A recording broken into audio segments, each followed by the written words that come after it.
السلام علیکم ورحمۃ اللہ وبرکاتہ۔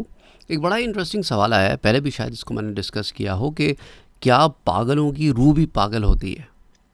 دیکھیں، پاگل پن کا تعلق جو ہے نا وہ روحانیت سے نہیں ہے، جسمانیت سے۔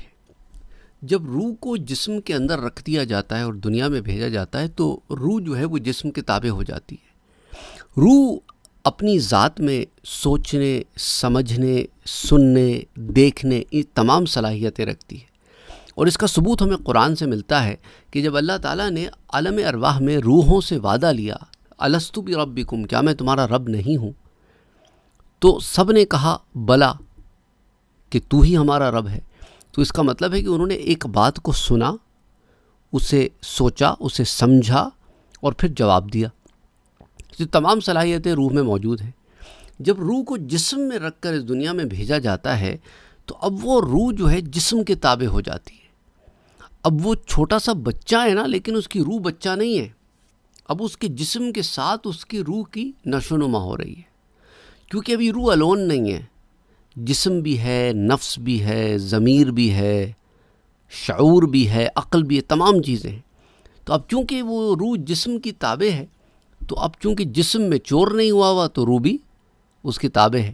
تو اب جو شخص پاگل ہو جاتا ہے وہ دماغی طور کے اوپر اپنا توازن کھو بیٹھتا ہے، اور دماغ جسم کا حصہ ہے، روح کا حصہ نہیں ہے، نہ روح رہتی ہے وہاں پہ۔ تو اسی لیے جو ہے اگر کوئی شخص کسی تکلیف میں مبتلا ہو جائے تو اس تکلیف کا اثر روح تک جاتا ہے، پر وہ تکلیف جسمانی ہوتی ہے۔ روحانی مسائل الگ ہوتے ہیں، جسمانی مسائل الگ ہوتے ہیں۔ جسمانی مسائل کا تعلق ظاہر سے ہوتا ہے، جس کو دیکھا جا سکتا ہے، اس کی تشخیص ہو سکتی ہے۔ روحانی مسائل کا ادراک مختلف طریقے سے ہوتا ہے۔ اب روحانی بیماریاں بھی ہوتی ہیں جیسے جسمانی بیماریاں ہوتی ہیں، لیکن ان کا تعلق جو ہے ان ظاہر سے نہیں ہوتا۔ ظاہری علامات یا ظاہری آلات کی مدد سے آپ روحانی بیماریوں تک نہیں پہنچ سکتے۔ مثال کے طور پہ اگر کسی کے اندر جلن ہے، بغض ہے، حسد ہے، تو آپ اس کو کسی آلے کے ذریعے نہیں دیکھ سکتے، نہ اس کی آپ پیمائش کر سکتے۔ It's not quantifiable.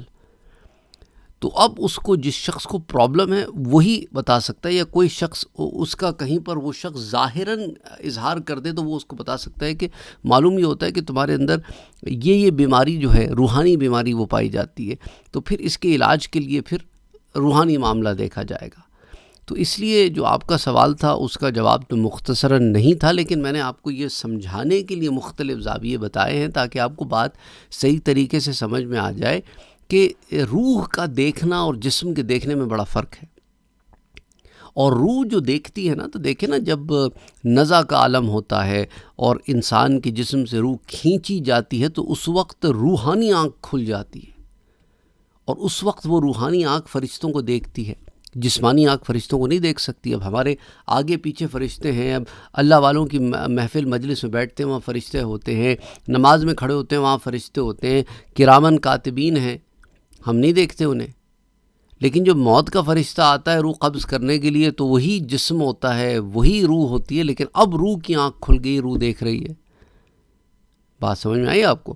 تو روحانیت جو ہے نا وہ ایک الگ مقام ہے، روح کا اپنا ایک الگ مقام ہے۔ دنیا میں آ کے جسم کی تابع ہو گئی، برزخ میں اب جسم روح کا تابع ہو گیا، اور اسی طرح قیامت میں جسم کو روحانیت والی طاقتیں مل جائیں گی۔ جیسے جنت میں بندہ جائے گا نا، تو اب جنت میں بیٹھا ہے، جہنمیوں سے بات کر رہا ہے، جیسے قرآن کریم میں آتا ہے مثال کے طور پہ کہ جنتی جنت میں بیٹھے ہوں گے اور جہنمیوں سے پوچھیں گے کہ تم نے ایسا کیا کیا تھا کہ سقر میں آپ پڑے ہو؟ قالوا لم نک من المصلین ولم نک نطعم المسکین وکنا نخوض مع الخائضین وکنا نکذب بیوم الدین۔ وہ اب جہنمی انہیں جواب دیں گے۔ تو اب وہ جنت سے بات کر رہے ہیں اور جہنمی جہنم میں سن رہے ہیں، تو وہ ایک الگ عالم ہے، یہاں کا الگ عالم ہے، اور جہنمی جواب دے رہے ہیں تو وہ اسے جنت میں سن رہے ہیں۔ اور جنت جہنم کا فاصلہ تو ان امیجنیبلی دور ہیں دونوں۔ تو خیر، امید کرتا ہوں کہ بات آپ کو سمجھ میں آ گئی ہوگی۔ السلام علیکم ورحمۃ اللہ وبرکاتہ۔